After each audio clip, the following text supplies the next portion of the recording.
I'm Kaye Rodden. I'm the Secretary of the Victorian Landcare Council and a Landcare delegate from Corangamite. Terrific. Now, Kaye, recently you met with the Commissioner for Environmental Sustainability on behalf of the Victorian Landcare Council, and you acted on an opportunity that you saw, and got yourself invited along. And what I think people would want to know from that meeting is, what is the Commissioner interested in? Well, her mandate is to produce the State of the Environment report for the whole of Victoria, which is due out in 2018.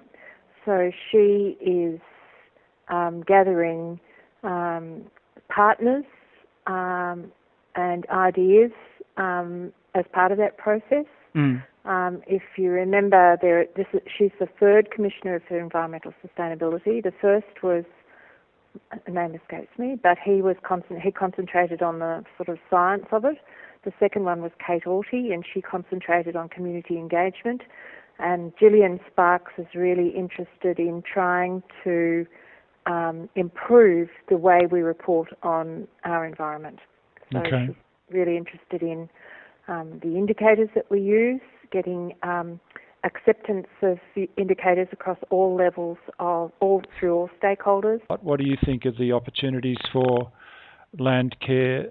Well, I think land care represents something like 79% of private land is actually under a land care mandate, and so land carers really have got a vested interest in being engaged in this process at the outset, because getting ownership from the private landholders is essential, really, in the long-term implementation of whatever happens.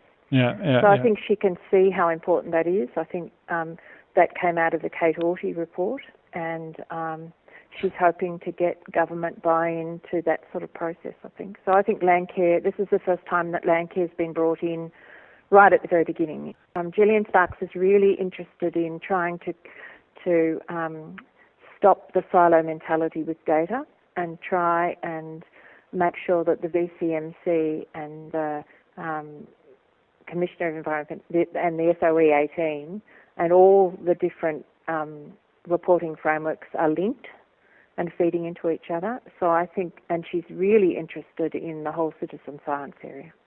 Okay, well, can we talk about another one that's it's out of the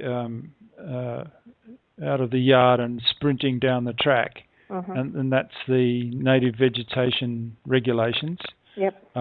What's the opportunity there for land care? Old native vegetation clearance regulations didn't really respect how important it is to have mature trees, and they felt that you could just knock down one mature red gum and plant 100 somewhere else and it would be equivalent, and that's not the case. And with climate change now, it's really hard to establish native, existing provenance native vegetation, and I think we've got to hold on to whatever we've got. Right, so even the small bits really need to be protected. Yes, looked after. And there needs to be regulations associated with that, and that the value of those need to be increased, I think. Yeah. Rather than just focusing on large tracts of native vegetation, because they're really they're becoming enclaves